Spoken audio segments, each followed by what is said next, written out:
Boa noite, desbravadores e desbravadoras. Mais um episódio do podcast Fatia do Futuro. Falamos um pouquinho sobre negócio, sobre empreendedorismo, sobre política, sobre marketing, sobre dívida, sobre boletos. Hoje o papo, Cris Quadri, é com o prefeito de Mussum, Matheus Trojan, grande e pequeno prefeito, quer dizer, pequeno, grande prefeito, pequeno no tamanho, mas gigante na gestão. Jaqueline Hartmann, grande profissional, faz todo o marketing de uma das maiores empresas de guloseimas do mundo. Muito obrigado por terem vindo. Você que ainda não assistiu o podcast, a Fatia do Futuro, no Instagram ou no YouTube. Cris Quadri, boa noite. Muito boa noite. Que presença ilustre desses dois, né? A gente já pôde acompanhar já em alguns outros podcasts. Tenho certeza que vai ser uma aula hoje de marketing para nós. E o Matheus, né? De uma cidade que eu admiro muito, Mussum. Tenho parte de criação lá, minha família é de lá. Muito obrigado por ter aceito esse convite e vir falar um pouquinho da tua trajetória, das dificuldades que teve e desse teu sucesso que tu está tendo dentro da política, né? E na vida pessoal.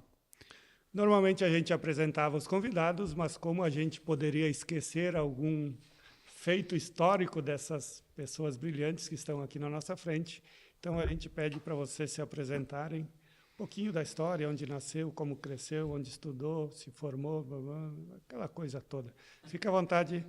Primeiro as damas. Mesmo? Não. Tô com um prefeito aqui do meu lado. Para te ver que aqui a gente não segue o protocolo. Ah, que bom. Isso aí. Então tá, gente. Obrigada. Prazer estar aqui com vocês. Cris, Márcio, Matheus. Sou a Jaque, então, Jaque Hartmann. Nasci em Cândido Godói, uma cidade do interior, aqui do Rio Grande do Sul. Meus pais vieram para Teutônia há 25 anos, né? Minha mãe é professora. E falando um pouquinho da minha carreira, eu comecei a trabalhar, nem lembro, eu tinha 15 anos, não vou falar a minha idade, esses dias. Eu sempre vi meus pais trabalhando e muito felizes, assim, os dois têm uma carreira feliz, meu pai vendedor, minha mãe professora. E eu sempre quis muito trabalhar. Então, com 15 anos, quando ele decidiu ser candidato a vereador, eu pensei, não, agora eu preciso trabalhar, esse negócio não vai mais dar certo. E aí, procurei um emprego, comecei a trabalhar na área de vendas, mas meio que fazendo tudo, né? Quando a gente é jovem, a gente faz tudo. E aí, teve um episódio que minha mãe é muito visionária, assim, inquieta. Eu digo que não tem nada que ela não possa executar, né? Uma mulher muito batalhadora.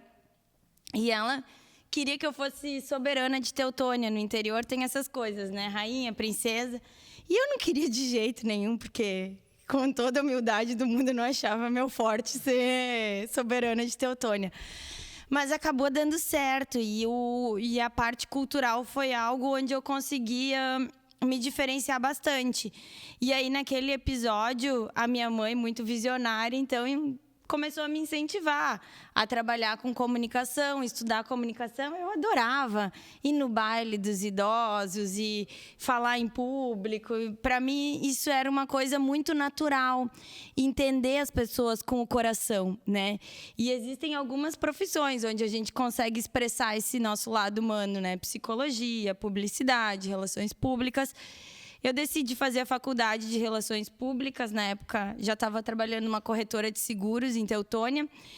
E aí, surgiu a oportunidade de ser auxiliar de marketing na Bebidas Fruc. E eu me candidatei à vaga e acabei passando no processo porque eu tinha todos os cursos do PGQP, Programa Gaúcho de Qualidade e Produtividade, né? Não sei se vocês conhecem, mas a Fruc, por muitos anos, recebeu esse prêmio. E a corretora de seguros que eu trabalhava também investiu no meu conhecimento com isso. Entrei na Fruc, fui a primeira funcionária da área de marketing e tive o prazer de trabalhar com a família Eggers, né, tendo como líder o Júlio Eggers, que é um dos filhos do seu Nelson, hoje diretor de marketing financeiro.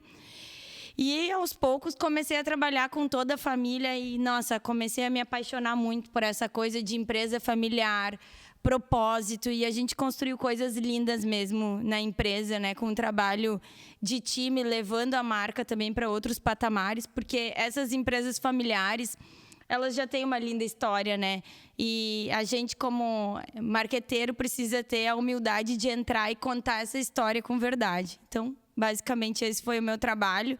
Muito jovem, já assumi uma liderança muito bacana na Fruc, sempre incentivada, né, pelo Júlio, investindo no meu desenvolvimento. Só que chegou uma hora que eu pensei, nossa, eu não vou mais ser boa para essa empresa, eu preciso de outras experiências.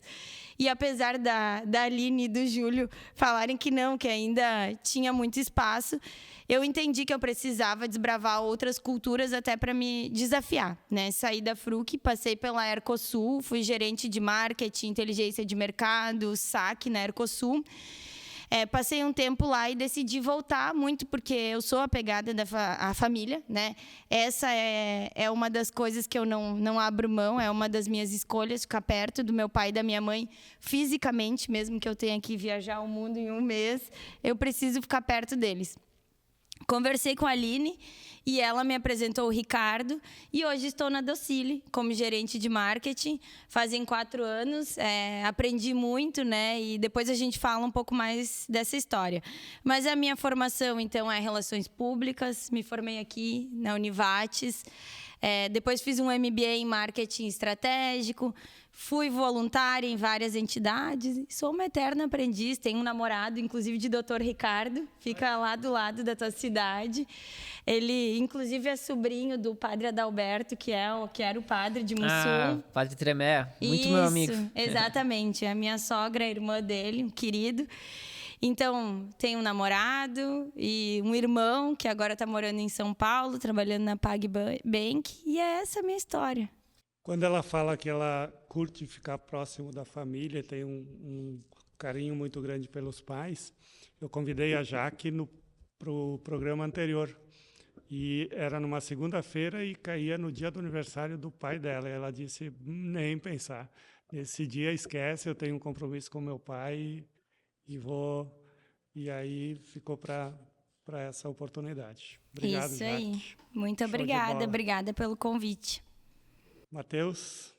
Então, primeiramente eu quero agradecer aqui a companhia da Jaque. É uma honra para mim também ter uma pessoa desse histórico aqui ao lado, compartilhando esse programa.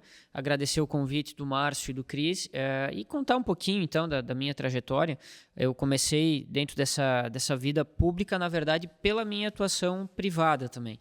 Lá aos 15 anos de idade, praticamente, comecei a trabalhar com o meu pai, que tem uma produtora de eventos, e aí dentro desse mundo dos eventos, de projetos culturais, de feiras, festivais, a gente acabava ficando muito próximo de relações com entidades, relações com prefeituras, secretários, prefeitos, e isso acabou criando também um gosto, né, pela vida pública. E gradativamente isso acabou me levando à vida política.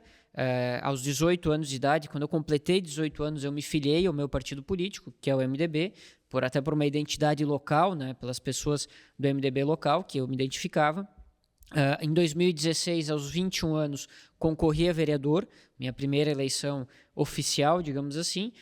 Acabei me elegendo, né? Era o pior, mais perigoso que podia acontecer era eu me eleger, né? Então a gente tinha também que se preparar para isso. Me elegi, consegui também exercer um bom trabalho como vereador, o que me levou em 2020 a ser escolhido como candidato a prefeito. Então me elegi prefeito de Mussum em 2020, aos 26 anos, até teria sido 25, mas aí teve a pandemia, atrasou um pouquinho a eleição, acabei fazendo aniversário, fiz 26 anos. E claro que dentro daquela circunstância, o desafio de estar prefeito de um município, embora pequeno, mas cheio de desafios administrativos pelo seu contexto, né? Um município que é pequeno, mas é antigo. O município de Mussum tem 66 anos de história e que tem muitos problemas estruturais, históricos, que nos desafiavam a mudar um pouquinho o rumo de como era feita a gestão pública lá em Mussum. Então, apesar da pouca idade, junto com o meu vice, Amarildo, a gente fez um grande trabalho nesse sentido de certa forma, virar a chave da gestão pública. Não foi um trabalho fácil. Teve muita resistência, principalmente no início, mas aí vejam bem, a importância que teve também esse trabalho e essa, eu diria, coragem, que é tão importante, né, em qualquer atuação de liderança que a gente tenha. Nós precisamos ter muita coragem, às vezes, para tomar decisões que são, num primeiro momento, vistas como impopulares, não são bem interpretadas pelas pessoas, mas se a gente tem a convicção de que é o caminho certo, se a gente trabalhou para se preparar para tomar a decisão correta, nós precisamos ter a coragem para tomá-las. E assim foi essa jornada inicial da gestão no município, o que nos levou também a ter uma certa legitimidade, eu diria, né, uma confiança das pessoas no momento das crises. Porque, embora algumas pudessem discordar de algumas decisões nossas, elas viram o resultado e elas percebiam que existia um norte, existia um projeto, existia um planejamento, existia uma preparação para lidar com a gestão pública, não somente minha, mas de toda a equipe. E aí, nas sucessivas crises que nós enfrentamos, começando lá pelo granizo em 2023, em agosto de 2023, pior granizo da nossa história, depois 13 inundações horrorosas, a última ainda somada de muitos deslizamentos, o isolamento total da cidade por vários dias, mas que, graças também a essa caminhada, eu diria que nós chegamos mais preparados e capazes de lidar com isso e responder da melhor maneira possível um contexto que era muito ruim, que serve também não só para Mussum, mas uma realidade que é, de certa forma, de todo o Vale do Taquari, e também nos desafia daqui para frente para que a gente possa cada vez mais planejar, prevenir, preparar e suportar melhor toda e qualquer diversidade que possa aparecer. Então, um pouquinho da minha trajetória. Sou formado em Educação Física, bacharel, aqui na Univates também. Uma história que, naquele momento, tinha muito esse vínculo de levar a parte da cultura da empresa, a parte dos projetos culturais para a parte esportiva também. Então, pelo meu gosto também pelo esporte, isso acabou sendo o meu destino acadêmico, mas pela atuação na empresa e principalmente pelo vínculo político que eu acabei criando nesse tempo, acabei seguindo essa outra área e atuando na gestão pública. Muito bem. Agradecer a Jaque pelos mimos que estão dispostos aqui em cima da mesa também, embora a gente já tinha os produtos da Docílio aqui, porque ela achou que era da Dori aqui as balinhas. Achou não, eu falei para ela que ela era da Dori, ela disse, eu vou embora então. Jamais Márcio cometeria um erro destes. Jaque, fala um pouquinho para nós sobre marketing. Eu tenho um negócio, né, uma pizzaria, o Cris Quadri também tem um negócio, que é aqui, que é a Racon Serviços Financeiros, Consórcios e tudo mais. O que tu poderia dizer para nós, em breves não, pode ser um pouquinho mais detalhado também, sobre marketing? Vão me questionando conforme eu for falando, caso eu não dê a resposta completa. Mas, assim, o como, né, do marketing, ele muda muito, né? O como e o que. É TikTok, é Instagram, isso tudo são meios, né? O podcast é um meio, mas o que não muda é o foco no cliente, né? Então, toda vez que a gente fala de marca, e nós somos uma marca, né? Imagina, tô com um prefeito aqui do meu lado, o quanto a gente não precisa trabalhar nossa marca, vocês na carreira de vocês também. E quando a gente trabalha a nossa marca, tem duas questões que são importantes, né? Uma questão é o que a gente é, né? E o que a gente tem para oferecer como diferencial, como empresa, como negócio. Isso precisa estar muito claro. Se a gente não tem a clareza do nosso diferencial, quando a gente fala de indústria, a única decisão ela fica pautada em preço, né? E a gente, na Docília, posso falar pela empresa que eu estou hoje, a gente não é uma empresa de preço, né? A gente tem qualidade, uma qualidade muito superior à qualidade do mercado, a gente é o maior exportador da categoria, reconhecido por mercados muito exigentes. Hoje mesmo estava falando com um parceiro que me falou, vão ter várias auditorias. Eu falei, tudo bem, né? Nós somos licenciados Disney, então isso nos dá um diferencial muito grande no mercado mundial. Então, a Docílio tem N diferenciais, né? Isso é importante entender. E outro ponto que a gente precisa entender é qual é o problema que eu vou resolver desse meu cliente.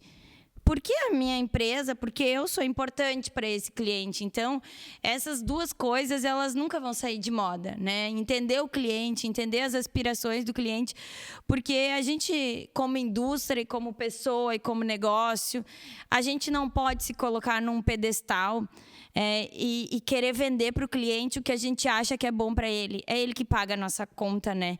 É ele que faz o negócio acontecer. Então, isso é uma das maiores tendências de marketing. É isso que a gente precisa fazer, desde que entender o cliente, né? Disso eu não tenho dúvida. O meu gestor, o Ricardo, sempre fala que a gente deve ter poucas certezas e muitas convicções. E eu concordo muito com ele, mas essa de foco no cliente, isso é algo muito importante. Isso a maioria das empresas negligencia, né? E isso é uma coisa. E outra coisa que eu aprendi desde que eu comecei a trabalhar nessas duas belas empresas familiares é que a gente precisa entender o nosso propósito. E para algumas pessoas isso pode parecer um pouco filosófico, né? Mas quando a gente entende por que a gente existe, fica fácil de mobilizar as pessoas e uma organização, né? Por exemplo, o propósito da Docile não é uma coisa que foi inventada por uma empresa de design que foi lá e... Não, essa empresa aqui vai tornar o mundo mais gentil e mais doce, né?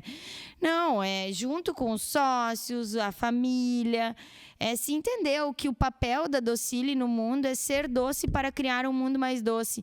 E aí tem uma historinha que eu lembro como se fosse hoje, o dia que eu sentei na frente do Ricardo e ele começou a me contar a história da Docile, e a Docile tinha um slogan que era "Descobrir é delicioso". E o slogan é bem legal, inclusive foi criado por um dos maiores designers do nosso país, né? Não tem uma gôndola no supermercado que não tenha um produto dele. Mas aquilo me deixou um pouco inquieta, porque tinha uma coisa muito maior que produto naquela empresa. E quando eu li aquele propósito, ser doce para criar um mundo mais doce, e aquelas pessoas, eu não sei se vocês já visitaram a Docile, o Márcio eu sei que sim, se não convido vocês a visitarem, mas essa empresa respira gentileza. Essa empresa respira uma vontade de tornar o mundo realmente um lugar mais doce, né? E isso passa por resultados, né? Mas é maior. É maior, né? Porque quando a gente tem um propósito claro, o resultado ele é construído de uma outra maneira. O seu Nestor, que é o pai dos 3 sócios, né? Ele está com 89 anos agora. Ele jogou muito tempo no Lajadense. E ele ganhou um prêmio, não sei tecnicamente como, não sou uma grande fã de futebol, entendo, porque o meu trabalho é entender de comunicação, então tenho que entender de futebol, né? Mas ele ganhou um prêmio que ele pode entrar em qualquer estádio do Rio Grande do Sul, porque ele ficou 10 anos sem receber uma infração no cartão amarelo e vermelho. Gente, então assim, uma empresa, né, que quer falar de gentileza, ela precisa nascer com esse DNA. Então, o propósito é algo que nas duas empresas que eu tive a oportunidade de construir uma história e fazer a diferença, propósito é algo que faz muito sentido. Então, propósito, foco no cliente e entender os teus diferenciais são coisas que, na minha visão, não saem de moda. Então, e tem as outras coisas, né? Constância, o marketing, ele não é mais só comunicação, né? Hoje, na Docile, eu sou responsável pela área de comunicação, pela área de categoria, que é a área de números, né? Que é a área de entender o papel de cada um dos produtos. Então, e-commerce, quiosque e saque. Então, essas áreas todas dizem respeito a cliente e a gente precisa estar conectado com a área de vendas. Não existe marketing sem vendas, né? Isso é outra coisa, né? Eu dei uma palestra na semana passada que era a conexão entre marketing e comercial. E aí a pessoa que estava conduzindo me questionou: existe marketing sem vendas, né? Qual é a diferença? Não, né? Marketing é vendas.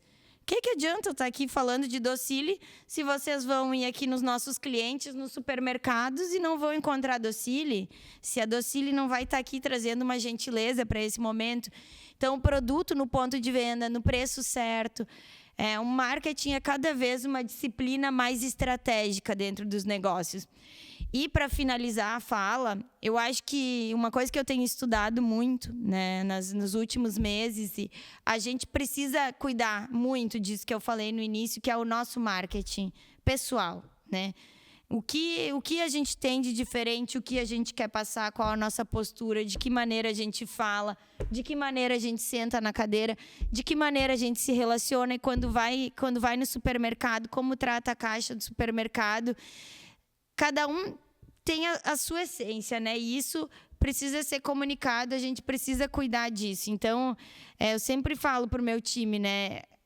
É muito importante que a gente cuide da nossa marca em primeiro lugar, né? E é isso, assim, para mim é muito complexo esse papo de marketing, porque ele está inserido em muitas coisas na nossa vida, né?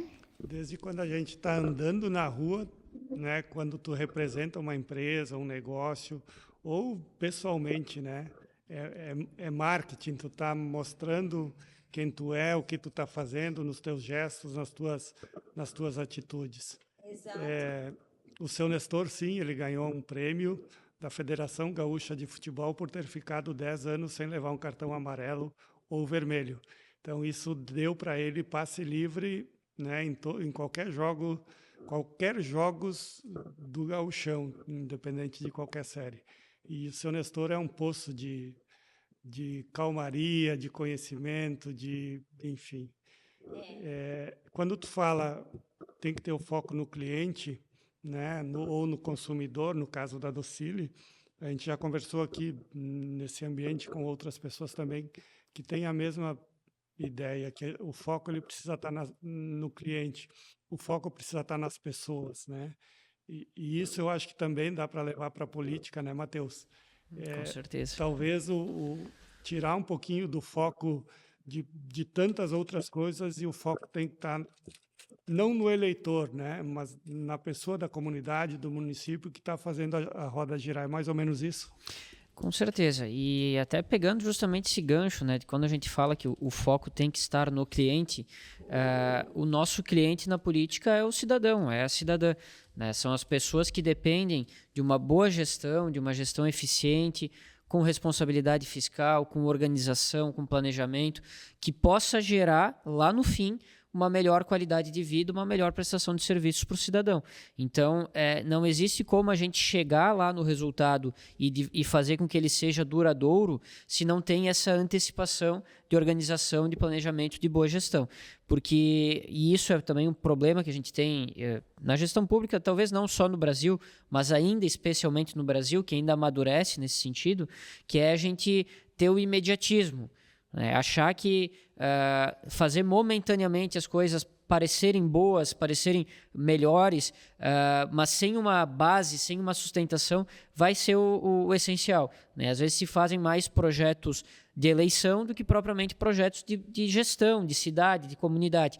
E é algo que precisa mudar. Às vezes o que a gente faz hoje, embora não seja tão popular, não seja tão aplaudido momentaneamente, vai ter um impacto lá na frente. E é uma leitura, também uma questão de maturidade política, maturidade de gestão, que gradativamente a gente espera que o Brasil absorva. A gente poderia citar, nesse sentido, muitos exemplos, mas a gente pega assim, o básico de gestões e cada pessoa que está acompanhando agora vai poder fazer esses comparativos do quanto muitas vezes as pessoas ou gestões que naquele momento, naquele recorte, pareciam boas porque faziam as coisas parecerem fáceis e aumentavam os gastos e as estruturas de uma maneira que parecia brilhante, mas que tempos depois acabaram gerando uma consequência que outros tiveram que pagar e outros tiveram que gerenciar para reverter. A gente tem um exemplo, quando eu citava anteriormente na minha apresentação, da questão das decisões que nós tivemos que tomar no início da gestão. E uma delas tem a ver também com a questão financeira do município. Porque nós assumimos, e logo nos primeiros dias nós recebemos uma carta da juíza, na época isso me marcou muito, 15 dias que eu estava de prefeito eu recebi uma carta com uma possibilidade de bloqueio de contas por precatórios pendentes de pagamento. E o saldo de precatórios no município de Mussum naquele momento era de quase 10 milhões de reais. Que para um município pequenininho, menos de 5 mil habitantes, um orçamento que naquele momento era de 25 milhões anuais, tu ter um rombo desses, né, uma pendência dessa era realmente um desafio muito grande. Mas foi com trabalho, foi com serenidade, foi com equilíbrio, mas com responsabilidade que nós ajustamos as coisas, pagamos até hoje praticamente 4 milhões em precatórios desde aquele momento, revertemos algumas situações, revisamos cálculos, fizemos um trabalho profissional também na questão jurídica e hoje nós temos uma realidade que é do saldo total de menos de 4 milhões, que seria, atualizados aqueles valores, hoje seria próximo de 14 milhões. Então, foi um trabalho, foi uma despesa que talvez a gente poderia ter investido em outras coisas, mas a gente garante dessa forma uma estabilidade maior para o futuro do município. E eu acho que essa é a finalidade de a gente ter a boa gestão pública, da gente trabalhar na gestão pública. Não é o imediatismo, não é o populismo, mas a capacidade de entender que o cidadão vai ter, de fato, uma melhor qualidade de vida e um melhor serviço público se a gente trabalhar para que haja a permanência desse serviço. Quando a gente evoluir, que a gente não tenha que retroceder. Porque se a gente quiser saltar lá em cima por uma questão de ser bonzinho, de ser popular, a gente vai acabar tendo um tombo maior e atrasando ainda mais a estabilidade desse serviço. Então é mais ou menos essa lógica. Ela serve para o setor público, ela serve para a iniciativa privada também, de outras maneiras, mas ela parte também dos princípios e da essência daquilo que a gente leva quando a gente quer gerir alguma coisa que envolva a finalidade que são os clientes ou os cidadãos no nosso caso. Quando tu fala de política aqui, né, a gente tem que deixar bem claro também para as pessoas que estão olhando, que vão nos assistir, né? Diz, o Matheus está vindo aqui, o Matheus é do MDB, né? Às vezes as pessoas acabam olhando a sigla e não olham a pessoa, né? E essa é uma coisa que eu acho que a gente tem que começar a analisar as pessoas, né, antes da sigla. Claro que daqui a pouco tu está numa sigla que não tem um ideal, tu pode até pensar alguma coisa, mas às vezes o Matheus não presta. Né? A gente tem muito dentro da política, por mais que tu tenha feito ou esteja fazendo algo bom, o teu concorrente ele acaba te empurrando para baixo, porque é uma coisa assim que esses dias ainda comentei, né? Pô, se o cara tá fazendo um negócio bom, vai lá e apoia o cara. Tu vai ter o teu momento daqui a pouco de tu mostrar que tu também tem o teu lado bom. E quando tu fala nisso de gestão, a gente vê muito assim, quando chega no último ano de eleição, né? Tu começa a ver calçada, tu começa a ver tudo. E as pessoas acabam fazendo um monte de dívida pública. Se tu não passar, azar é do próximo. E se tu passar, tu tem mais 4 anos daqui a pouco para te tentar estar colhendo aquilo lá. E o que tu está me falando numa cabeça jovem, eu acredito que eu penso muito dentro da política que a gente tem que começar a renovar aos poucos, né? Não que os medalhões não servem, assim é em qualquer profissão, né? As pessoas que estão lá na frente, todo mundo tem o seu valor, mas começar a dar oportunidade para pessoas jovens, como tu entrou com 25 anos, tu me falaste, né? Com 26 anos, né? Completando como prefeito. E às vezes fica, 26 anos, está maduro o suficiente, e tu pegou, assim, várias bombas na tua mão, e tu se mostrou dentro do marketing. Acho que tu ganhou uma expressão muito grande, né? Dentro do Estado, com o marketing, mas, claro, com o teu trabalho, sendo humano, né? E a gente falava nos bastidores que eu tenho parente lá em Mussum, então assim, tu é praticamente unânime dentro do teu município, né? É um município, tu falaste antes, um pouco envelhecido, né? Tem poucas pessoas jovens lá, mas as pessoas, assim, isso eu acho legal que te idolatram, né? Independente de quem tu está defendendo, eles estão te idolatrando, né? E então, assim, falando da tua parte, né, de marketing, tu vê como é importante. Mandar um abraço pro Roberto Quadri, né? Unha, né? Popular Unha, porque senão ninguém vai saber quem que Unha. Isso aí. Só falando uma coisa, já que, assim, falando do que tu falou, o seu Nestor, eu conheço ele porque a gente tem uma empresa encostada na parede dele. Ele é uma pessoa fantástica, super humilde. Contar rapidamente tinha um problema de lixeira na rua do lado, um pouquinho para frente do lado do posto de lavagem. Sempre tinha lixo no chão. O seu Nestor e a esposa dele, que como é que é o nome, desculpa? Dona Isa. Pra te ter uma ideia, eles pegaram uma pessoa, um senhorzinho, eles pagaram pro senhorzinho para limpar uma vez por semana. E são pessoas que eles enxergam a bondade, como tu está falando, tá? Isso dentro hoje da empresa que eu represento, a Racon, tá? Vou falar brevemente. Eles também têm isso aí. 2 vezes por semana vai um massoterapeuta lá, que as pessoas têm um momento de elas fazer uma massagem para relaxar. Tem os horários que pode trabalhar de casa, desde que tu produza. tem um cantinho que tu tem os produtos tudo com preço de custo, ninguém te enxerga se tu pegou, se tu pagou ou não pagou. Isso já acho que já é uma parte do marketing que tu faz as pessoas serem melhores, né?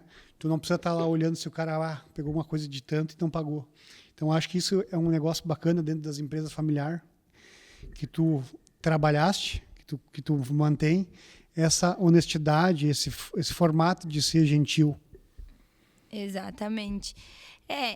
Isso é bem importante, né? Porque quando a gente olha o seu Nestor e a dona Isa tendo esse tipo de atitude, é o que ele faz a vida inteira, né? Isso inspira as pessoas, né? As pessoas querem fazer parte de uma empresa onde tenham pessoas de verdade, pessoas de bom coração. Então, eu acho que tudo parte do que a gente quer para a nossa vida, né? E eu quero isso para minha carreira e para minha vida. Para mim é muito importante gastar esse breve tempo que nós temos aqui com uma empresa que eu considero que realmente, né, que vai futuramente fazer um bem para a sociedade, cuidar das pessoas, né? A gente teve diversas ocasiões na Docile onde a gente percebe um jeito genuíno. Os sócios nem falam sobre isso, são pequenas coisas, né? Tem uma reunião semanal com o meu gestor, a gente não inicia a reunião. E aí, como tá tua mãe já aqui no desafio? E eu também me interesso, né?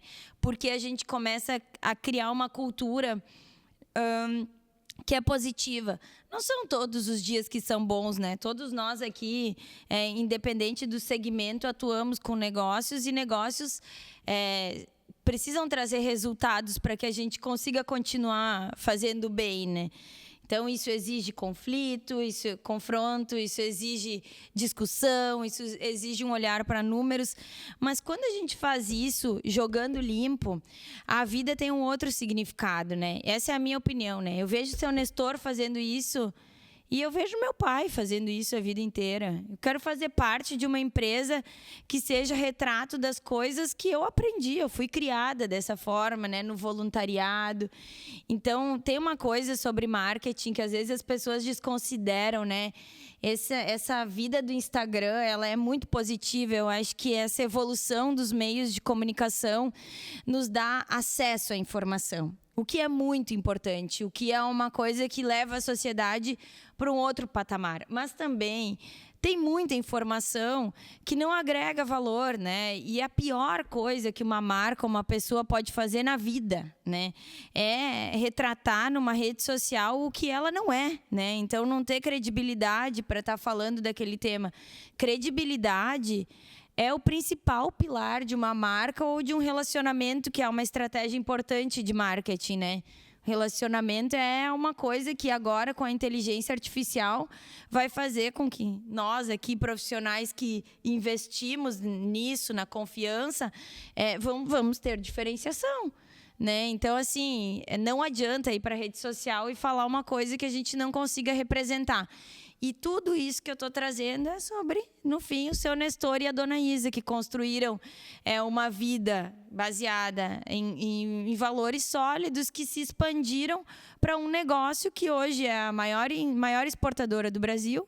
A Docile está entre as 100 maiores empresas de doces do mundo.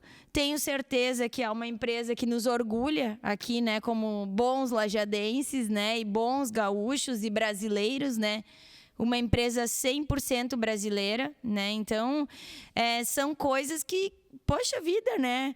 Esses três, com o seu Nestor, com a dona Isa, conseguiram fazer com que 1.700 funcionários se mobilizassem para criar essa empresa que gera tanto orgulho. Ano passado, nós estivemos na Olimpíada, aliás, nesta mesma data, há um ano eu estive lá, com a Laura, que é a filha do Ricardo, né, que é da família, que também trabalha no nosso time de marketing, representando a Docile. E eu sei que isso é muito natural, né? Quando eu olho para o Fernando, para o Alexandre, para o Ricardo, para o seu Nestor, isso é muito natural, né? Mandar uma profissional para a Olimpíada. Mas se vocês forem comparar isso com a maioria das empresas, normalmente seria o sócio que estaria lá representando a empresa.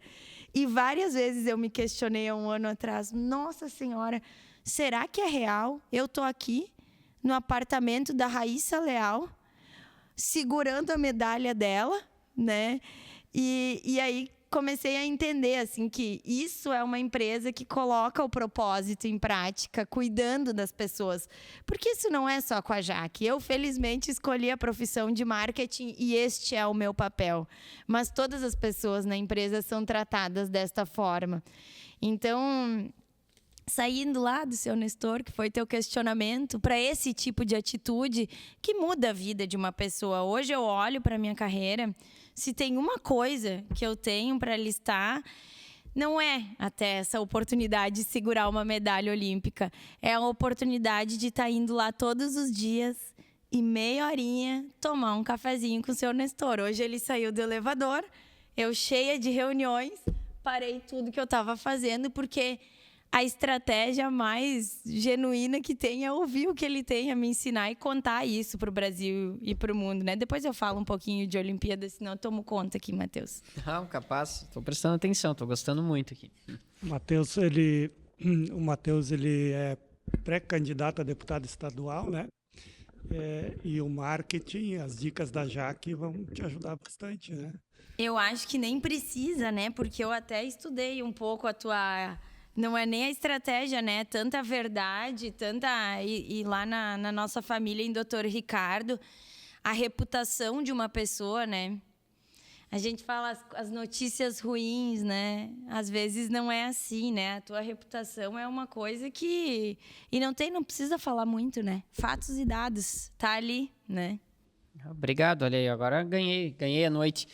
Primeiro tô ganhando uma aula, né? Porque a gente presta atenção e a gente se identifica muito com certas coisas, até para comentar nessa linha também, porque também isso parte do princípio e da essência que o ser humano tem que ter, de promover a bondade, promover a positividade, buscar também agregar as pessoas e valorizar as pessoas que estão no seu entorno. Isso, claro, o exemplo sempre vem dos líderes maiores dentro de uma organização, independente dela qual for, seja pública, seja privada. Mas é também da essência, né? Também do sentimento, do propósito daquilo que se propõe a fazer em um determinado ambiente. Então, realmente é muito nessa linha e a gente fica lisonjeado de poder compartilhar as experiências e absorver essas experiências e conhecimentos de referências como a Divine e como a família, né? Enfim, que propôs tudo isso e que traz também grandes profissionais, como é o caso da Jaque. Obrigada. O Matheus, ele tem também, dentro da política e dentro do trabalho dele, uma missão e um propósito muito grande também, que é pegar uma cidade que recentemente foi destruída, boa parte dela, não sei quantos % da cidade, Matheus, tem essa cidade? Nós tivemos mais de 80% da área urbana diretamente atingida.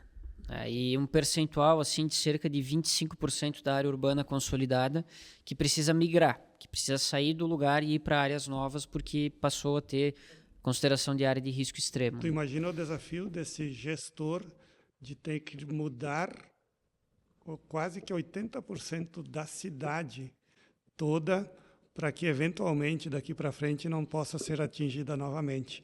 Então, esses desafios é que, de repente, te cacifam, não só esses desafios, mas tudo que tu já enfrentou lá na tua cidade de problemas, de demandas, porque não é só um eleitor, é uma cidade toda, né? E até para contar um pouquinho dessa... a gente comentava antes do Unha. O Unha é um dos inúmeros casos que nós temos lá de pessoas que tiveram essa reincidência de desastres. Porque uma coisa é passar por uma situação pontual, né? Aconteceu uma vez, é horroroso. Vamos pegar a situação de setembro de 2023. Foi horroroso, foi um pânico, assim. As pessoas elas não sabiam como reagir. Nos primeiros dias nós tínhamos pessoas desaparecidas, nós tivemos muitas mortes, um velório coletivo que foi talvez um dos maiores impactos assim na minha vida pública, porque foi muito forte também. Mas gradativamente e até de uma maneira bastante rápida, pela ajuda de milhares de pessoas, por todo aquele movimento, inclusive você, né, Cris, que estava lá nos ajudando, a gente rapidamente recuperou assim, um sentimento de confiança, de autoestima. Em poucas semanas o ambiente já era diferente. Então, aquele sentimento das pessoas em setembro de 2023 foi o pânico, né, foi o pavor, foi estavam desnorteadas de momento, assim, num estado de choque. Aí em novembro, pouco mais de 2 meses depois, já aconteceu mais um episódio extremo, um pouco menor do que setembro, mas muito grande também. E aí foi um outro tipo de sentimento, porque daí naquele momento as pessoas elas apresentaram um sentimento de revolta, né? Elas estavam revoltadas, assim, estressadas e tentando achar o motivo de acontecer de novo com elas, por que comigo de novamente e tal. Mas igual elas motivavam, elas mobilizavam, elas movimentavam. Mesmo revoltadas, mesmo insatisfeitas, elas se motivavam e gradativamente a gente conseguiu também recuperar o sentimento de confiança e de autoestima. Mas aí poucos meses depois acontece mais um episódio. E no caso de Mussum, acabou sendo até pior em termos de evento natural do que foi em setembro, embora, claro, não destruiu de novo o que já estava destruído. Nós tivemos a graça de não ter óbitos, mas aí tivemos o agravante dos deslizamentos, desses outros efeitos. E a reação das pessoas, que no primeiro evento era de pânico, no segundo evento era de revolta, nesse terceiro evento foi diferente. E, na minha opinião, o pior de todos, que foi a desesperança por completo, assim. É um sentimento de desmotivação, a gente via muitas pessoas que chegavam e diziam, não vou mais nem limpar a minha casa, vai ficar aí do jeito que está. E foram dias e dias nessa situação, num mês que não parava de chover também, que foi horroroso nesse sentido. Teve outros 2 eventos menores logo na sequência. E aí sim foi um grande desafio, porque não bastava mais aquele sentimento de vamos lá, vamos mobilizar. Foi muito mais difícil de a gente fazer um trabalho que pudesse gerar uma recuperação de energia, para que as pessoas pelo menos reagissem ao evento. E aí talvez foi o extremo de toda a crise que Mussum vivenciou num período de tempo, porque a gente precisou lidar com esse sentimento muito, muito profundo. E demorou para a gente naquele momento conseguir recuperar. Hoje, graças a Deus, pouco mais de um ano depois desse último evento extremo, nós já temos uma cidade que quem entra e quem esteve lá antes não acredita que é o mesmo ambiente, porque a gente recuperou muito a questão do embelezamento urbano, das estruturas, reformamos praticamente todos os espaços públicos que foram diretamente atingidos. Então, já tem vida de novo, já tem um sentimento de esperança, uma recuperação até mesmo das casas, dos pátios, enfim, tudo isso que gera também essa autoestima renovada. Claro que o trabalho de recuperação ele vai ainda muito tempo, porque a gente tem desafios muito complexos. Questão dos loteamentos habitacionais, a própria questão empresarial de quem ficou nas áreas de inundação, o interior, que ainda tem muitos pontos que precisam ser recuperados, mas já com um sentimento diferente. E a gente reconhece também, da mesma maneira, a força e a resiliência que as pessoas tiveram para si mesmas, mas para nós também, nós gestores. Eu poderia citar inúmeros exemplos aqui, mas eu vou me dar o direito de citar o exemplo do Padre Tremé, porque antes daquele velório coletivo lá em setembro, eu me lembro muito bem que ele entrou na sala lá do que tinha da prefeitura, que estava uma baderna, também tinha sido atingida, e ele queria falar comigo individualmente, tinha que ser eu e ele somente. E nós sentamos numa mesa improvisada lá, e aí ele olhou para mim e disse, tu percebeu que só eu e tu temos uma missão extrema amanhã, que no caso amanhã era o velório coletivo, que ele teria que se portar como o padre, né, o realizador da cerimônia, e eu teria que me manifestar como prefeito. E aí, por alguns minutos, a gente se consolou, na verdade, um ao outro, porque ele também foi uma pessoa que absorveu muito tudo aquilo e puxou para si uma responsabilidade enorme de ajudar a atender as pessoas no lado humano também. E é um dos vários exemplos que eu poderia citar, que depois, claro, reincidentemente acabou acontecendo novamente. Então, são exemplos que a gente traz, mas que também eu quero compartilhar esse carinho e esse reconhecimento que as pessoas tiveram e que ajudaram, né, a nos manter focados e trabalhando num rumo de reconstrução e de recuperação, tanto estrutural, mas também sentimental, né? De sentimento, de emoção, de autoestima da nossa própria comunidade. Qual é a matriz econômica hoje de Mussum? É serviço, é indústria, é comércio?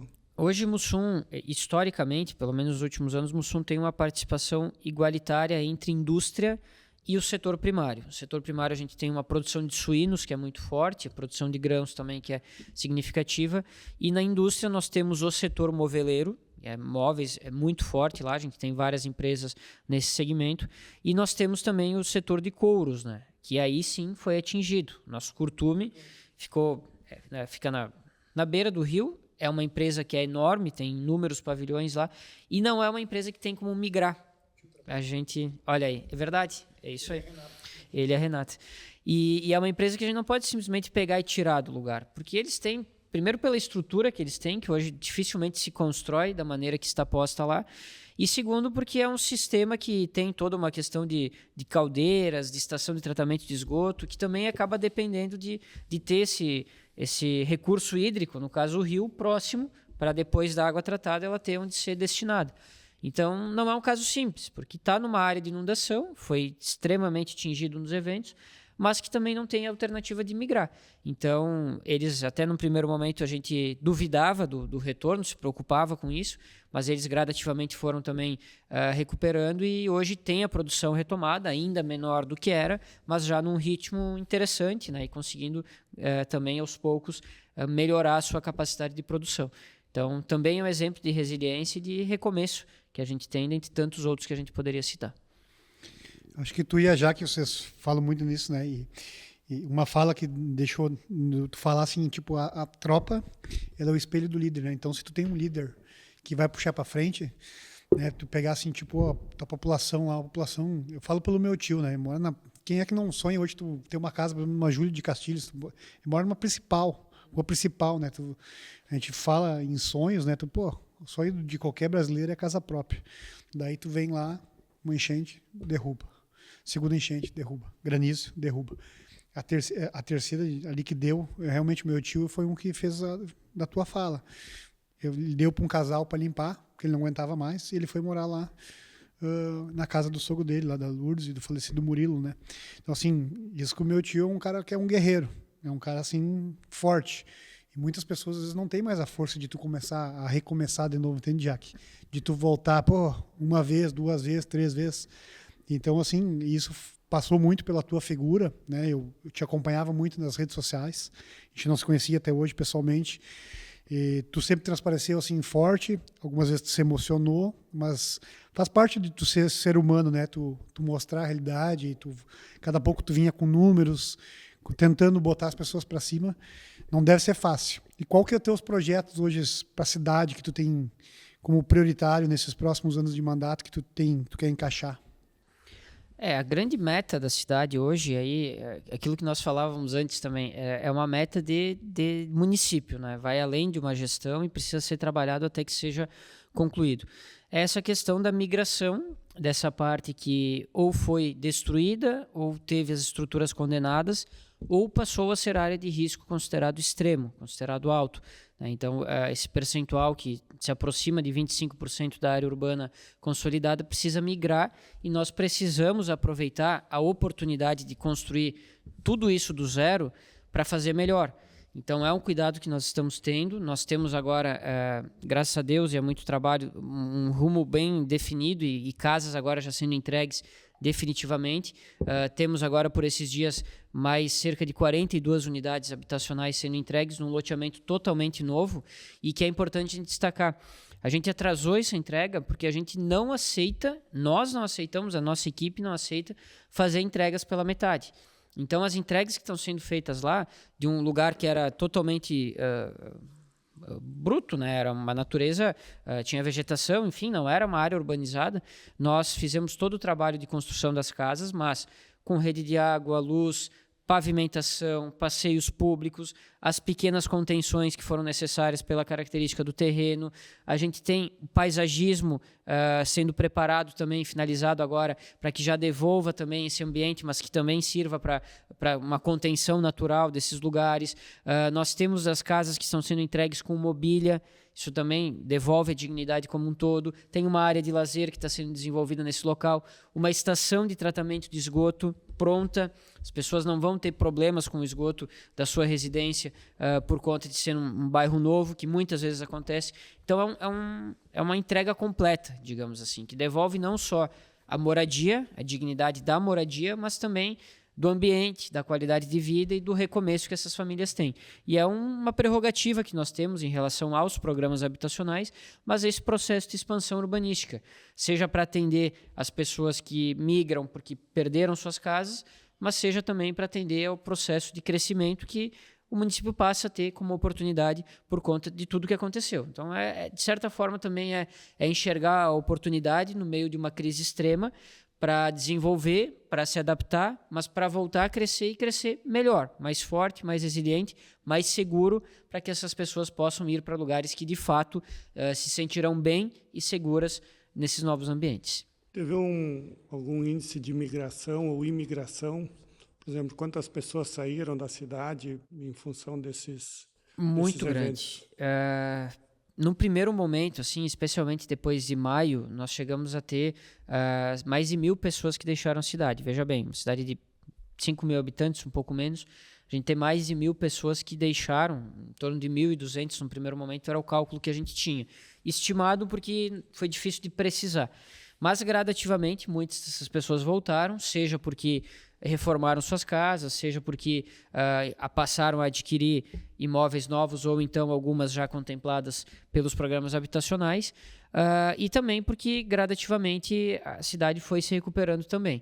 Uma coisa que é importante da gente dizer é que, embora tenha acontecido tudo isso em Mussum, a gente não tem falta de empregos. Pelo contrário, nós temos uma oferta e uma necessidade sufocante de mão de obra, que não é diferente nas empresas. Praticamente todas as indústrias, as empresas da região têm essa realidade e que também nos dá essa alternativa, essa oportunidade de fazer as famílias voltarem tendo onde trabalhar. Então, também é algo que a gente deixa de recado até, se quiserem vir morar em Mussum, de preferência em áreas que não sejam inundáveis. E tem emprego. Que tem emprego. Falando em crescimento, né? A gente olha para a Docile e falando, tem outras indústrias grandes no ramo de guloseimas, né? Como a própria Florestal, tinha Nego Bar, e eu vejo com vocês como um diferencial dentro do crescimento de marketing, né? A proporção que vocês tomaram nas decisões corretas do marketing. Eu conheço o Maurício, né? Uma empresa gigante, a Florestal, mas tu olha hoje a Docile, uma proporção de atletas medalhistas, né? Tu vai para qualquer lugar, hoje tem um outdoor da Docile, gentilezas, o símbolo de vocês do coraçãozinho, então as pessoas tudo aderindo, né? De quem vem essa ideia, de como tu destaca essa importância do marketing no crescimento da Docile em nível mundial? Fica até difícil falar depois dessa fala do Matheus, né? Que são assuntos bem diferentes e eu acho que é bacana, nos desafia também a abordar e acessar a nossa sensibilidade, né? Só vou fazer um parênteses, às vezes a gente ficava... Eu e o Cris, será que a gente coloca duas pessoas aqui para falar do mesmo tema? Ou será que a gente coloca pessoas para falar de temas diferentes? Eu confesso que eu gosto de temas diferentes, porque agrega. Eu acho que tu sai um pouquinho do teu casulo de marketing e o Matheus sai do casulo de política dele, né? Então... É o diferencial, né? O que a gente estava falando lá no início do diferencial. Mas eu acho que é isso, assim... vou falar agora a minha opinião, tá? Eu gosto muito de escutar pessoas que realmente me inspiram e tento levar a sério esse negócio das 5 pessoas que a gente mais convive. E eu tenho escutado muito a Cristina Junqueira, né? Que é a CEO do Nubank. E ela trouxe até um boné com essa frase, que o negócio é o seguinte: foca no teu. Foca no teu negócio, foca na tua vida, foca no teu casamento. Eu até recomendo para todo mundo que está ouvindo que escute essa profissional, porque ela é uma pessoa que consegue ter um belo equilíbrio entre uma carreira executiva, um negócio de sucesso e consegue nos inspirar.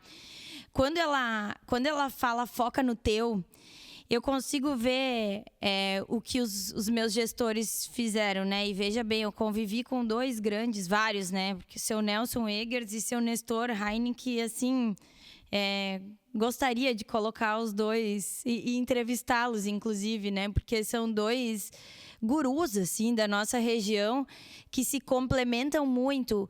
É incrível, né? E os dois têm, assim, o seu Nestor, muito essa coisa da humildade, do olhar para as pessoas, da sensibilidade. O seu Nelson, constância de propósito, bons relacionamentos e ética. Se ele vier aqui conversar com vocês, ele vai falar esses 3 pilares. E isso responde um pouco da tua pergunta, assim, eu acho que não existe uma bala de prata, né? O que eu aprendi com as pessoas que eu trabalhei, com o que eu estudo, é que não existe uma bala de prata. São vários fatores dentro de um negócio que garantem que a gente consiga ter diferenciação. Então, o cuidado que a gente tem com o produto na Docile. O gaúcho, né, a maioria dos gaúchos tem esse preciosismo com a indústria. E as duas que eu trabalhei, elas têm isso. Primeiro, eu vou focar no meu. Primeiro, eu vou entregar um excelente produto. Não é um produto, é o melhor produto que tem. Esse marshmallow aqui, ele é o primeiro marshmallow do Brasil, de paçoca. A gente lançou o primeiro marshmallow do mundo de pistache. Então, assim, essas pessoas que trabalham na Docile, elas acordam de manhã com vontade de fazer diferente. O Márcio sabe disso, né? Então, assim, é o melhor aroma. Esse produto aqui, depois vocês provem, caso não tenham provado ainda, é um produto excelente. A embalagem é o melhor que a gente consegue fazer com as condições que a gente tem. Então, o designer, o Ricardo sempre fala, eu admiro demais assim o meu gestor mesmo, assim, ele é uma pessoa muito visionária e eu tive o privilégio de ter gestores assim que realmente me inspiram demais. Ele fala o seguinte: Jaque, entre fazer ou fazer bem feito, dá o mesmo trabalho. Então, assim, é o melhor designer que tem aqui. Esse produto, que é essa collab com a Melissa. Melissa é uma das maiores empresas do ramo calçadista do nosso país e do mundo também, né? Então, a gente conseguiu fazer uma collab com essa marca e a gente entendeu que precisava algo mais. E aí a gente decidiu colocar uma promoção, mudar toda a linha de produção para fazer uma fita que tivesse um apelo para o consumidor. Então, é essa coisa de ser obstinado pelo melhor e pelo excelente. Acho que isso é a Docile. É o excelente no produto. A exportação, nem se fala, né? O que o Alexandre, junto com o time dele, criou, eu nem sei quantos países ele conhece, mas ele visitou os países, ele bateu na porta dos clientes, né? Foi um passinho depois do outro. Quem acompanhou o crescimento da Docile sabe que foi muito sustentável, né? E o quanto a exportação nos ensina a trazer coisas para o marketing. Halloween, né? Então, tudo a gente estuda e o marketing, ele é consequência de um bom planejamento, de uma boa estratégia, de um bom olhar para as pessoas. Onde começa o marketing? O marketing começa no jeito que tu trata a tua equipe. Então, assim, na Docile, a gente está focado no nosso. A gente está focado no nosso. Essa frase é da Cristina Junqueira, mas a gente faz o nosso melhor. E eu acho que é sobre isso, sabe? O mercado existe, tem concorrentes, isso faz parte do negócio dos sócios da Docile, que eu às vezes falo nosso negócio, porque eu sinto como se ele fosse meu, realmente. Porque é assim, né? A gente precisa focar no nosso. O mercado é competitivo. E aí, se a gente cai nessa, né? O Alexandre sempre traz. No verão tem não sei o quê. Na Páscoa vende chocolate. No não sei o quê. Então, assim, se a gente não conseguir construir o nosso diferencial e ter coragem, sabe que o meu chefe agora, então, ele virou... Foi um consenso, né? Que ele seria o CEO da empresa. E com isso eu pensei, preciso focar no meu, né? Como é que se lida com o CEO? Nós, liderados, a gente precisa facilitar a vida do nosso chefe, né? Ninguém pensa nisso. E aí eu comecei a ler um livro que ele fala sobre essa coisa da tomada de decisão, né? Que não é à toa que um produto, por exemplo, é uma tomada de decisão de um CEO, porque ela é uma decisão corajosa, né? Tu está decidindo investir numa coisa que tu não tem todas as respostas. E eu acho que é esse misto, assim... A primeira campanha que a gente fez na Docile, a gente propôs alguma coisa lá como time. Eu não faço nada sozinha, né? Eu tenho o privilégio de representar marketing, comercial, trade, marketing, produto, P&D, qualidade. Não dá para fazer marketing se não tem um excelente produto, uma fábrica impecável. Bom, a gente propôs uma campanha bonita, gentileza muda tudo, né? Uma coisa que tivesse realmente nosso DNA. Eu cheguei na reunião e um dos conselheiros falou, não... isso aqui que tu tá trazendo, tudo certo. Mas quem combina com a Docile é a Raíssa Leal. Eu pensei, meu Deus, né? Eu não posso fazer cara de assustada aqui, vou concordar. E aí eu fico pensando a ousadia que uma empresa precisa ter para, na sua primeira campanha, trazer uma medalhista olímpica que representa todos os seus valores. Só para vocês saberem, a Raíssa não é embaixadora da Docile porque ela é atleta. Ela é embaixadora da Docile porque ela é gentil e traduz o nosso propósito. Se ela ganha ou perde a Olimpíada, tanto faz. Tanto faz. Agora, se ela deixar de ser gentil, ela não vai mais fazer parte do nosso time. E isso é muito real, porque a primeira entrega dela foi vir conhecer os nossos funcionários, os nossos colegas, e cada um deles pode trazer seu filho. Então, tô trazendo tudo isso porque é uma série de coisas, né, que num negócio fazem com que o marketing seja possível, né? E a gente, como profissional, tem a honra de poder assinar embaixo de... São mais de 85 anos, né, no mundo dos doces. Então, a gente tem mais que contar essa história. Entre fazer um post no Instagram de um produto ou contar a bela história do seu Nestor, o que vai gerar mais resultado? O que é verdade, né? Uhum. Então, A Raíssa, ela traz sempre um amigo dela com ela? Assim, ela não pode fazer isso em todas as marcas que patrocinam ela. Mas, pra gente, a família é um valor. Então, quando ela veio nos visitar, a gente convidou a família dela inteira, né? O pai, a mãe, o irmão e o treinador, que é um irmão emprestado, e o melhor amigo. E essas são as pessoas que estão sempre com ela, em todos os lugares que eu vi ela até hoje. E ela tem, assim, um carinho imenso, né? Se manda mensagem para ela, ela responde. Ela adora a Docile. Hoje a Raíssa escolhe os seus patrocinadores. Então, ela escolhe a Louis Vuitton, ela escolhe a Nike, ela escolhe a Nescau, ela escolhe a Docile. Olha só. A Cristina Ludbank, né? Tu comentou? Cristina? Isso, Cristina Junqueira. Ela tem um slogan, né? Qual é que é o slogan dela? Foca no teu. E o teu slogan qual é? Ah, Márcio. Se tu não falar, eu vou te entregar. Não é meu slogan, né? É uma coisa que eu acredito. Eu tô curioso aqui para saber também não o que sabe significa. O slogan dela? Não sei. Nossa. Isso é complicado, né? Quando a gente conhece as pessoas há bastante tempo. Não, mas eu sempre falo esse negócio, assim, não é uma frase tão bonita como foca no teu, mas eu acho que esse negócio tira a bunda da cadeira, né? Que o Márcio fez questão de colocar na tela, então não tenho nem como tirar uma coisa que eu sempre falei, assim, e eu acredito, isso vem da minha família. E eu acho que a gente precisa fazer o negócio acontecer, né? Então, nós não vamos ter todas as respostas, nós não vamos ter todo o planejamento. A gente vê pessoas muito humildes transformando o mundo, mostrando sua história. Então, com todas as ferramentas que a gente tem, a gente precisa tirar a bunda da cadeira, né? Assim que pelo menos nessas duas empresas que eu tive a oportunidade de trabalhar, vendo meus pais, né? Que são referências maravilhosas, eu olho para eles e penso, meu Deus, não tem nada que essa dupla não possa fazer na vida. Então, é isso. Eu acho que o Matheus vai usar o teu slogan muito agora, principalmente no setor público, né, Matheus? Eu posso te ajudar a criar uma frase um pouco melhor.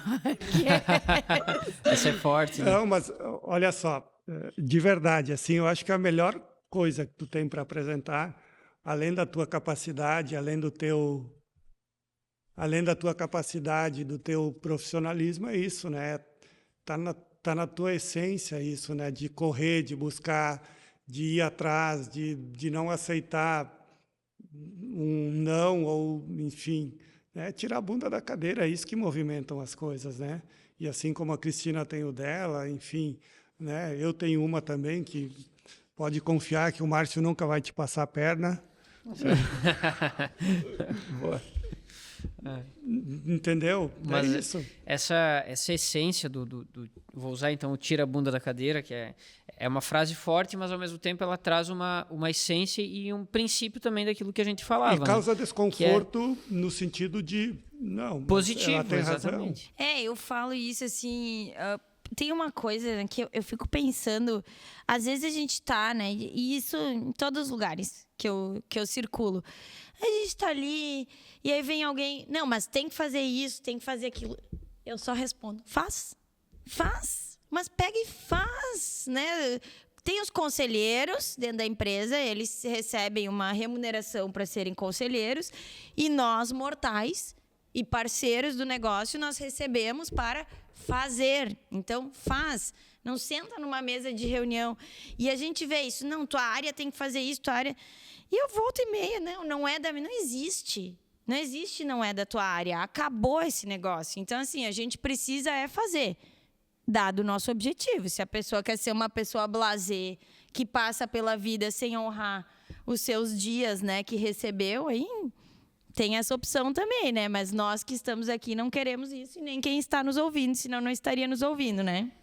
Exatamente, é esse o conceito e essa essência da frase e do sentimento, né? Mais do que a frase, do que o slogan, talvez aí, é realmente esse sentimento de proatividade.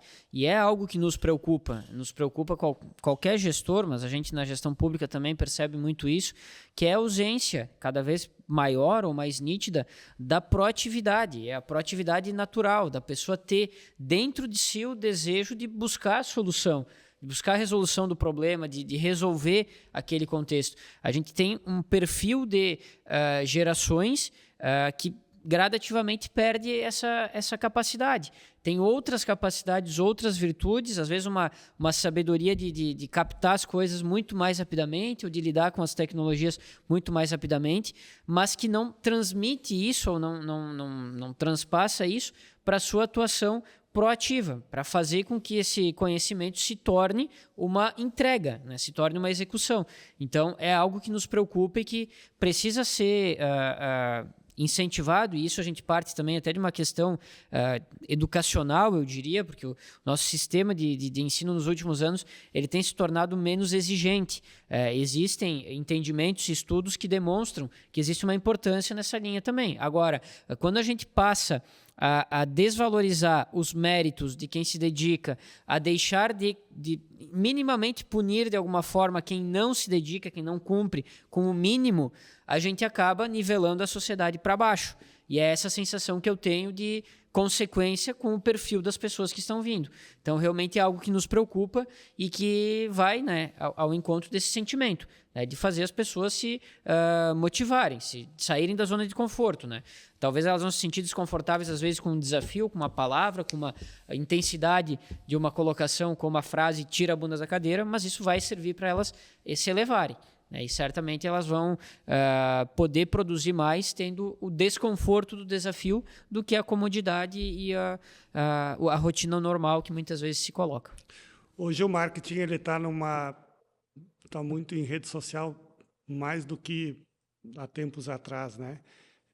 Todas as empresas elas estão buscando, e o que a gente percebe e cada vez mais, e talvez até o TBC ele é importante, pequenas empresas colocando os seus donos, entre aspas, aparecendo para fazer marketing também, talvez por uma falta de caixa para contratar alguém para fazer.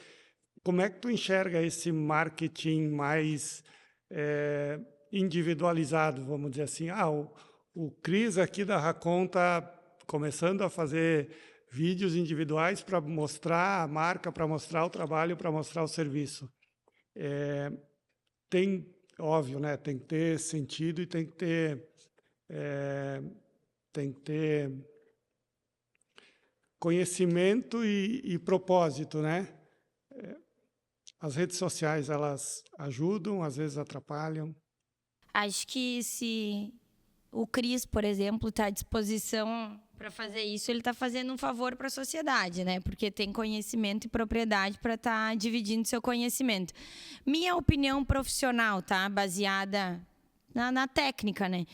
Se o Cris representa os valores da empresa dele, ele, ou a Jaque, ou o Márcio, ou o Matheus, falando da empresa, tudo certo, né? Agora, se o Cris, ele não traduz a imagem que ele quer que o negócio dele passe, não faz sentido, né? Então, assim, essa é uma estratégia que tem crescido cada vez mais, mas a gente não deve ficar dependente disso, né? O que essa pessoa passa como valores precisa conversar com a imagem do que ela quer passar como empresa.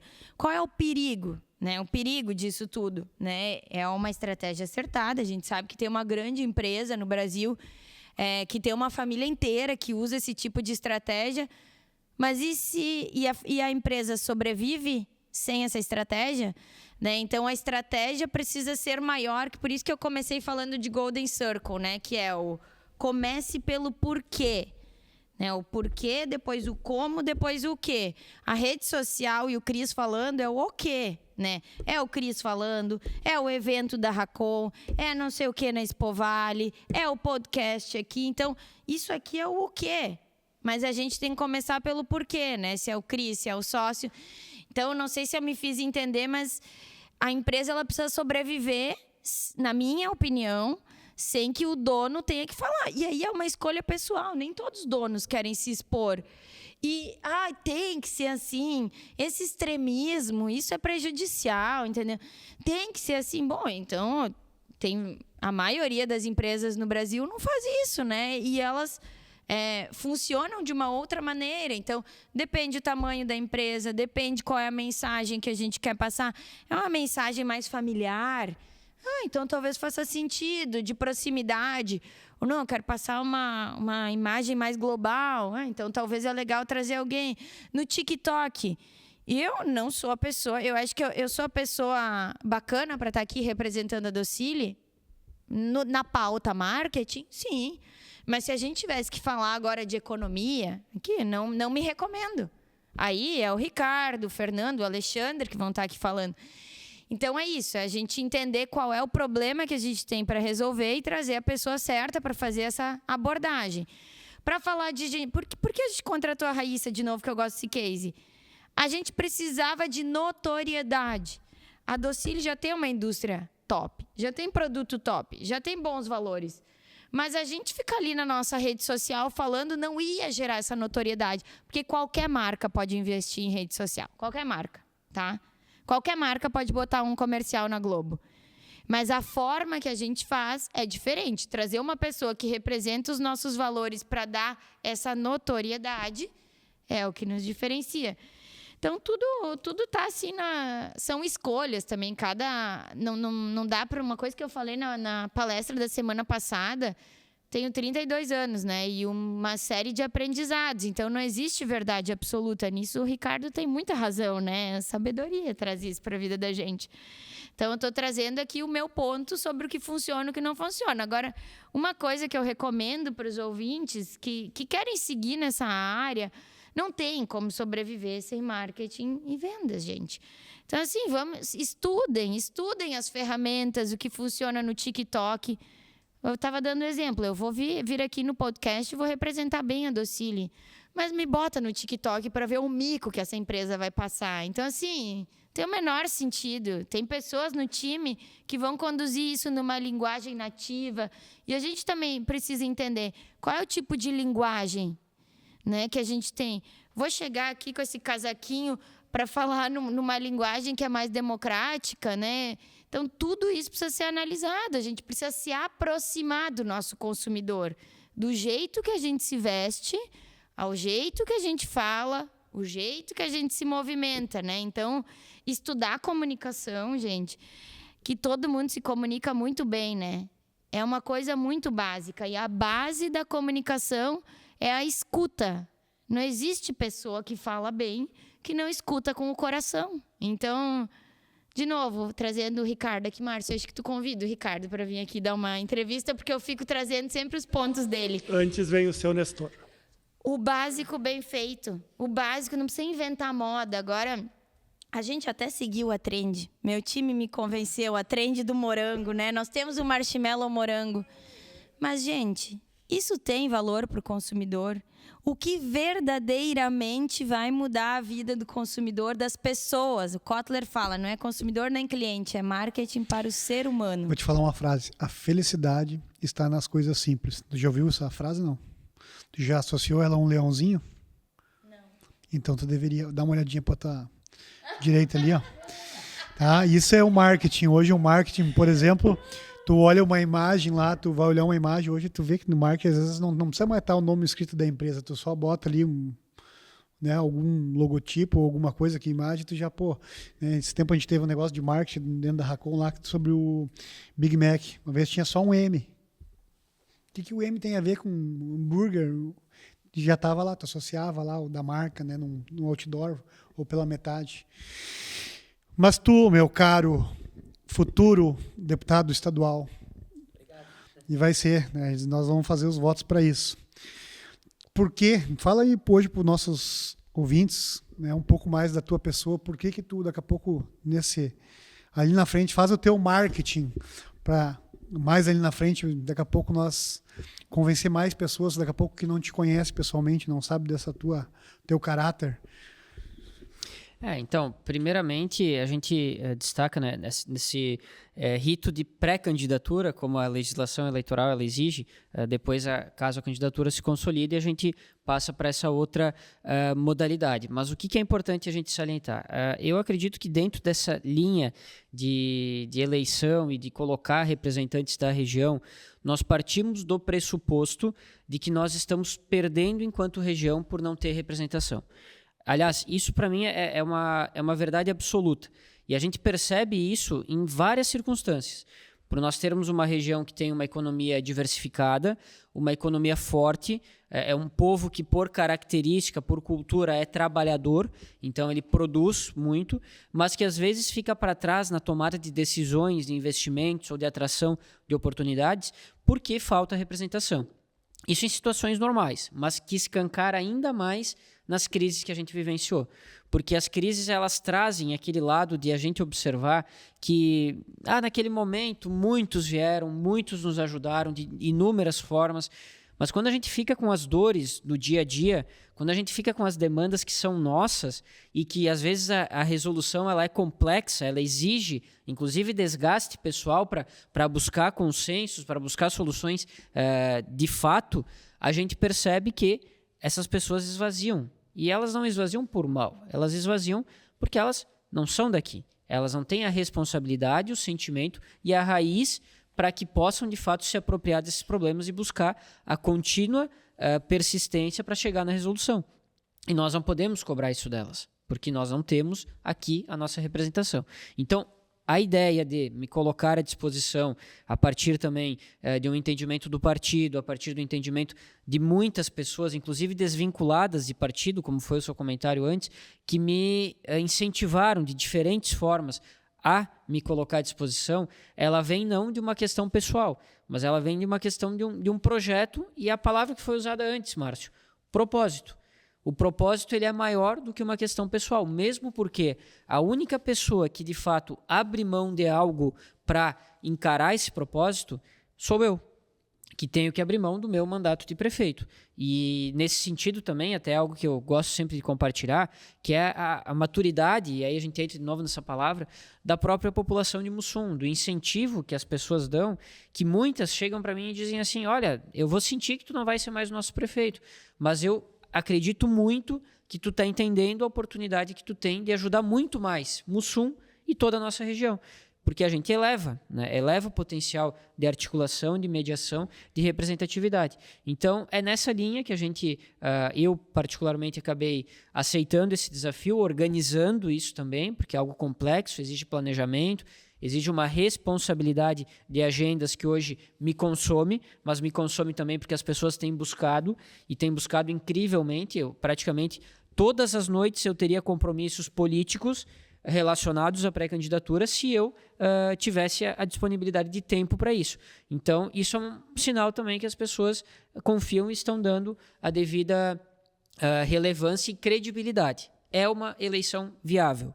e isso é essencial para a gente trabalhar, para viabilizar, chegar lá e aí sim poder corresponder com trabalho tudo isso que está sendo destinado de confiança nesse primeiro momento. Então, mais ou menos a questão é essa. Né? De uma maneira superficial, até eu diria, a gente não aprofunda muito em assuntos, mas que demonstra, e demonstra também pela experiência, pela bagagem, no sofrimento que a gente teve, mas que também gerou uma capacidade de aproximação e de entendimento do funcionamento público das esferas superiores, de que a gente tem as condições necessárias para ser esse representante e assim colocando o nome como pré-candidato. Eu ainda colocaria um tema, Matheus, que é muito importante também, que é relevante, que essa representatividade ela seja uma representatividade com base em tudo aquilo que a gente falou aqui, que é propósito, que vem para somar, que vem para construir, né, que tira a bunda de cadeira, que não seja em rede social, né?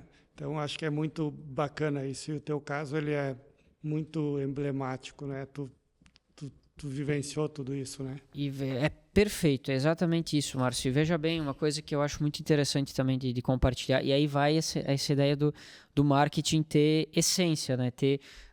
Porque muitas vezes, em muitos momentos, principalmente durante as crises, pessoas ou equipes geralmente de fora, né, às vezes até especialistas, pessoas que têm um conhecimento de causa, elas me instigavam a mudar posturas. Às vezes para ser mais agressivo com algumas colocações, às vezes para ser um pouco mais sensacionalista em algumas coisas, e foi algo que eu sempre medi muito para não entrar nessa linha. Primeiro porque eu não sou assim, não é o meu estilo. Meu estilo sempre foi de buscar na gestão pública e na política transmitir serenidade, transmitir equilíbrio, responsabilidade com aquilo que se fala, e também porque eu não acredito que seja o caminho. Vai gerar o quê? Talvez um vídeo que vai ter uma repercussão maior do que os outros, do que a média, mas e depois? E a construção e o resultado, o que realmente faz com que a gente ganhe credibilidade e legitimidade para representar é a questão de a gente apresentar resultados. E aí vem do diálogo, vem da mediação, vem da construção, não vem do extremismo, que foi falado antes, não vem do radicalismo. É o meu jeito de fazer política também. Passou muito rápido a nossa conversa. Eu queria ficar mais, um tempão aqui, mas não vai dar. Jaque, qual é a pergunta que nós não fizemos para ti que tu gostaria de ter respondido? Meu Deus, que difícil, gente. Eu já vou me preparar aqui, porque... Não, tu tá vendo que ele, não sei, tá me marcando. Começou comigo, agora tá finalizando. Não sei, eu acho nunca faço a pergunta para quem não tem capacidade de respondê-la. Obrigada, Márcio. Um monte de coisa. Eu adoro pergunta, né? Mas, assim, eu adoro falar sobre a minha família, né? Então, todas essas coisas que eu falei para vocês, elas vêm de um lugar, né? Então, eu adoraria responder sobre a minha família, né? Da onde vêm esses insights, esses valores. Porque, assim como eu trabalho numa empresa familiar e honro muito e respeito demais, né? Assim, as oportunidades, sou muito grata. Humildade, para mim, é... assim... Eu gosto de muita gente, mas humildade e gratidão, quem não tem, eu consigo dar uma cortada da minha vida. E isso vem de algum lugar, né? Esse respeito à família. E o nome desse lugar é Pedro e Roseli Hartmann, né? Então, assim, adoro falar dos meus pais. Qualquer coisa que vocês perguntassem deles ia para mim fazer muito sentido. Então, é isso. Não é sobre negócios. Matheus, qual a pergunta que a gente não fez que tu gostaria de ter respondido? Eu já agora absorvi um pouquinho das ideias da colega, mas é nessa linha também. E uma coisa que, há uns dias atrás, teve uma pergunta que me fizeram em um evento, que é de quem me inspira, né? Quem me inspira? E aí vem na mesma linha que a Jaque respondeu. Eu tenho uma família muito bonita, graças a Deus. Tenho um pai que me inseriu nessa vida pública e profissional através da atuação nos eventos. Tenho um irmão que é mais velho do que eu, o Gabriel, que ele tem síndrome de Down, né? É uma pessoa muito carinhosa assim, e que passa essa bondade, esse cuidado que ele tem comigo no dia a dia. Tenho uma namorada que também é uma grande apoiadora, incentivadora, uma pessoa batalhadora demais, a Bruna. Começaram a namorar meses atrás, né? Meses, que nem diz lá a trend. mais de 10 anos já. Há quem diga que eu estou enrolando ela, mas pode ser que ela esteja me enrolando também, né? É uma coisa que eu vou deixar uma dúvida no ar. Tá trabalhando muito, nem deu tempo. Exatamente. Mas a minha grande inspiração é a minha mãe, a Mari Lourdes, que é uma pessoa que ela transmite bondade. E é esse o sentido, né? Ela transmite e ela é uma pessoa boa, uma pessoa que tem uma serenidade, tem uma luz própria muito, muito bonita e que acaba sendo a minha grande inspiração, sempre foi, e que também acho que traz muito da forma com que eu tento atuar dentro da minha atuação pública e pessoal também. Então, a pergunta é essa, né? Quem me inspira é a minha mãe e certamente é a pessoa que eu mais reconheço na vida. Antes de nós finalizar, acho que fatias do futuro, né? Então, vamos trazer mais uma pergunta e começar por ti, então. Como tu te vê daqui 5, 10 anos, ou como gestor, ou até lá, como tu enxerga a tua caminhada daqui 5, 10 anos, como tu gostaria que fosse, onde tu quer estar? Então, eu não vou responder, agora começou por mim, tu viu, né? Eu não vou responder falando de cargos, e sim de legados. Eu espero que daqui 5 ou 10 anos eu tenha, nesse tempo, entregue muito mais legados positivos para a região, para o Estado, para a sociedade no geral, que eu acredito que é a missão de qualquer político, de qualquer gestor público, e é o intuito da gente estar colocando também o nome à disposição para outras tarefas. Então, eu me vejo dessa forma, como uma pessoa que vai poder, naquele momento, olhar para trás e se orgulhar de ter feito mais, de ter entregue mais dentro desse período de tempo. E tu, dona Jaque? Eu também, não sei, acho que a gente tem valores muito parecidos, né? Não sei se vocês escolhem as pessoas seguindo esses pré-requisitos. Mas, assim, vou ser bem sincera com vocês, tá? Eu nunca, nem nos meus melhores sonhos, imaginei que eu teria tantas alegrias quanto as que eu já vivi na minha vida. De verdade, assim, a gente passou por muita coisa difícil, mas isso que eu tô vivendo, eu nem fui capaz de sonhar, né? E não é falsa humildade, é assim mesmo. Então, para mim tem umas coisas que têm valor, sabe? Que é... Meu pai tem uma pessoa que trabalha com ele, que esteve na minha palestra na semana passada. E aí ele falou, já que tal pessoa não estava e não sei o quê. E eu, pai... Assim, para mim tem tanto valor poder ajudar uma pessoa que está começando. A Luísa, que trabalha no meu time, que está iniciando a carreira dela. Então, assim, duas coisas. Eu espero estar aprendendo. Eu tenho pavor de ficar parada, de não estar aprendendo. Isso me move. Eu surfo porque eu quero aprender sobre como é o equilíbrio no mar. Não tenho vocação nenhuma para ser Ironman, mas eu surfo. Eu jogo tênis porque eu acho que a gente precisa colocar a nossa cabeça... no centro, né? Então, essas coisas de ficar aprendendo, isso me motiva muito. Mas eu quero poder inspirar, né? Eu não sou mãe ainda, então espero poder ter filhos e poder fazer com que eles me vejam, né? Nesse formato que eu tô feliz trabalhando, né? Eu acordo todos os dias e de verdade, assim, sou muito feliz, muito feliz. E não é aquela falsa felicidade, é aquela felicidade de chegar, cumprimentar todo mundo, prazer de ter uma pessoa maravilhosa que me ajuda a cuidar da minha casa, outra pessoa maravilhosa onde eu levo a minha cachorrinha, o meu chefe é muito bacana. Então, gente boa atrai gente boa. Espero que daqui a 10 anos eu possa continuar assim. E o cargo, as pessoas de sucesso que não vão gostar do que eu vou falar, mas ele vem. Faz academia também? Ou pilates, alguma coisa? Tu sabe que eu fico lá socializando, né? É que eu vejo bastante fotos, né? Mas só dos aparelhos vazios. Não, mas é que tu nem sabe, né? Tá me falando isso? Eu acho que o movimento gera movimento, né? Independente do que tu faz, tu tá ali mexendo a cabeça, tá lendo um livro. Então, às vezes eu penso, se eu tenho a oportunidade de sair de casa, às vezes eu fico com medo que as pessoas olham para mim e pensam, essa guria só trabalha. Não, é que eu tenho energia. Cabe no meu dia as coisas. Eu não gosto de esporte, né? Quem é que gosta? Mas eu faço, porque tem que ser feito e eu posso fazer. Então, eu posto lá, porque eu penso assim, se mais umas 5 pessoas fizerem um esporte também, que bom, né? Então, Método TBC.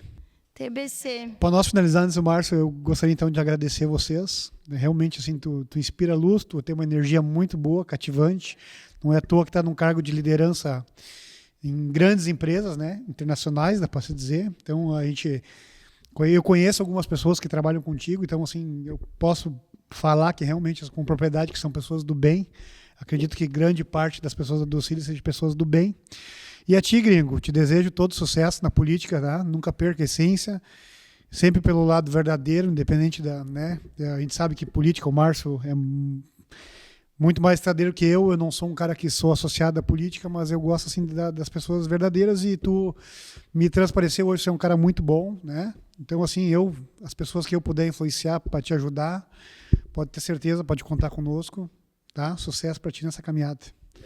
E obrigado ao Márcio aí, tá? Pessoas boas atraem pessoas boas. Nem tanto, né? Semana passada, eu acho que semana passada não, no episódio anterior, alguém perguntou, mas por que eu fui convidado, né, para esse podcast, para essa conversa? Agora há pouco tu também, né, comentou, né, por que a gente está aqui?